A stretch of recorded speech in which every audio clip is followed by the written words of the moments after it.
nation that allowed Theodore Roosevelt, then Secretary of the Navy, to start a war he had already prepared to the smallest detail. Only in 1980, almost a century later, would America recognize that the Spanish were not responsible for the attack. In order not to accuse themselves, however, the United States declared that the Maine was sunk because some explosives had been stacked too close to the steam room. In the meantime, the entire Spanish Armada had been wiped out, and America had become the new maritime power, with strategic positions going from the Caribbean to the Philippine Islands. In 1915, it was the sinking of the USS Lusitania by a German submarine to trigger the crisis that would eventually bring the United States into the First World War. It appears, however, that the U.S. had secretly slipped to the Germans the information that the ship was carrying a special cargo of weapons headed to England. This provoked the reaction from the German submarine, which sunk the vessel on which more than 100 Americans were also traveling.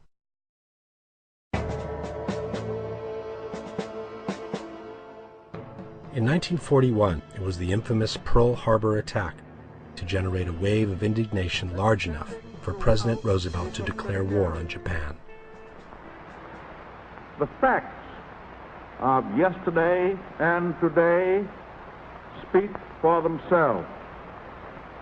With confidence in our armed forces, with the unbounding determination of our people, we will gain the inevitable triumph, so help us God.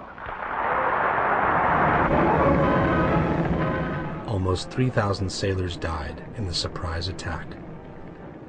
History would later reveal that the administration knew of the attack in advance, but it did everything possible to delay the transfer of information to the Hawaiian port. This was confirmed by Admiral Kimmel, the port's commander who helplessly witnessed the massacre of his crews and the destruction of his vessels. We needed one thing, which our own resources could not make available to us. That vital need was the information available in Washington from the intercepted dispatches, which told when and where Japan would probably strike. I did not get this information. In 1964, the United States decided to officially declare war on North Vietnam.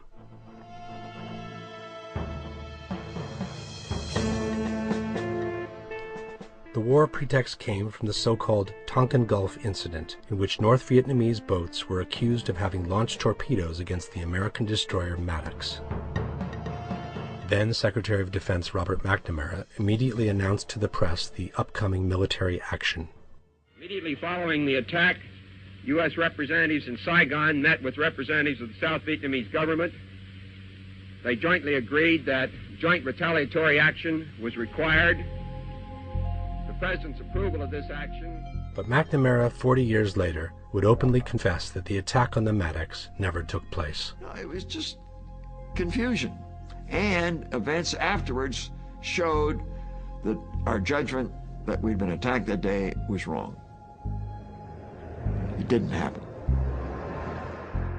In the meantime, more than 60,000 U.S. soldiers and over 3 million Vietnamese civilians lost their lives.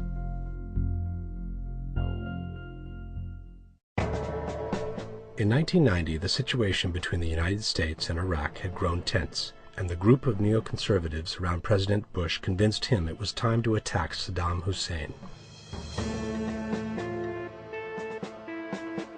The U.S. secretly informed Saddam that they had nothing against him taking over the oil fields of Kuwait, a territory the Iraqi dictator had always claimed as his own. Saddam took the bait, and Iraq invaded Kuwait. Tonight, the first pictures of the Iraqi invasion of Kuwait. At that point, Dick Cheney, who was then Secretary of Defense, gave Saudi Arabia some satellite photos in which 250,000 Iraqi soldiers could be seen amassing behind the Kuwaiti border. Fearing an invasion, the Saudis granted the U.S. the extraordinary permission to establish military bases on the territory.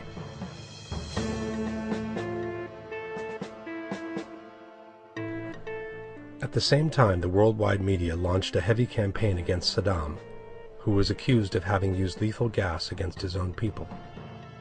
No mention was made to the fact that the gas had been sold to Saddam by the United States, which then stood silent during the massacre, even though they were perfectly aware of it. The media campaign against the Iraqi dictator reached its peak with this touching testimony from a young Kuwaiti nurse who described to the world the atrocities committed by the Iraqi soldiers in her invaded country. While I was there, I saw the Iraqi soldiers come into the hospital with guns. They took the babies out of the incubators, and left the children to die on the cold floor. The news shocked the entire world, and from that moment no one had a word to say about the American bombing of Iraq.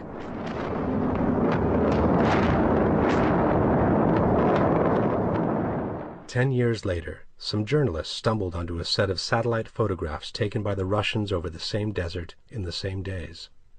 It's what it didn't show that was more important. What you would have expected to have seen were tanks on the border. There were none that could be seen. There was nothing behind the border that could have supported that kind of number of troops and tanks. The same pictures that showed the Iraqi tanks in Kuwait City also showed that there was absolutely nothing behind the Saudi border.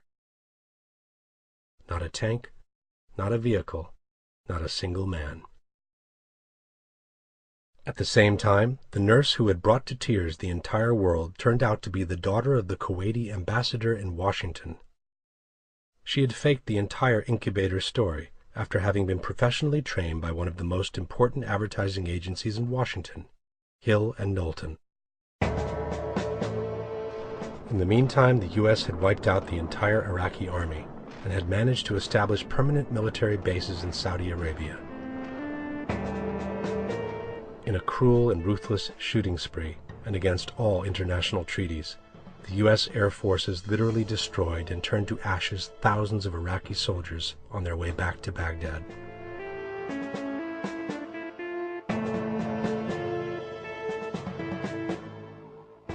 Before taking this picture, the photographer wrote on the side of the tank, "If I don't photograph this, people like my mom will think that war is what they see on TV."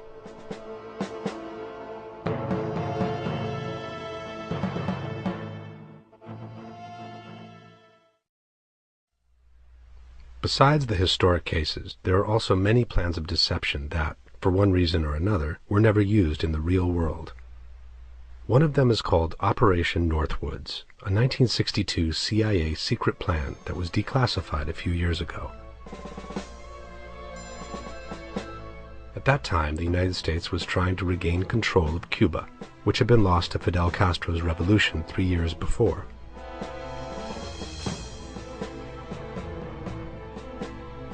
Under the subject Justifications for a Military Intervention in Cuba, we can read the following proposals.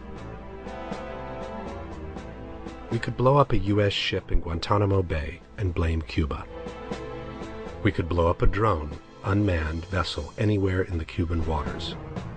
We could arrange to cause such incident in the vicinity of Havana or Santiago as a spectacular result of a Cuban attack from the air or sea or both. The U.S. could follow up with an air-sea rescue operation covered by U.S. fighters to evacuate remaining members of the non-existent crew. Casualties lists in U.S. newspapers would cause a helpful wave of national indignation. We could develop a communist Cuban terror campaign in the Miami area, in other Florida cities, and even Washington. We could sink a boatload of Cubans en route to Florida, real or simulated. We could foster attempts on lives of Cuban refugees even to the extent of wounding, in instances to be widely publicized. Hijacking attempts against civil air and surface craft should appear to continue as harassing measures condoned by the government of Cuba. And then there was this interesting idea. It is possible to create an incident which will demonstrate convincingly that a Cuban aircraft has attacked and shot down a chartered civil airliner en route from the United States to Jamaica, Guatemala, Panama, or Venezuela. An aircraft at Eglin Air Force Base would be painted and numbered as an exact duplicate for a civil registered aircraft belonging to a CIA proprietary organization in the Miami area.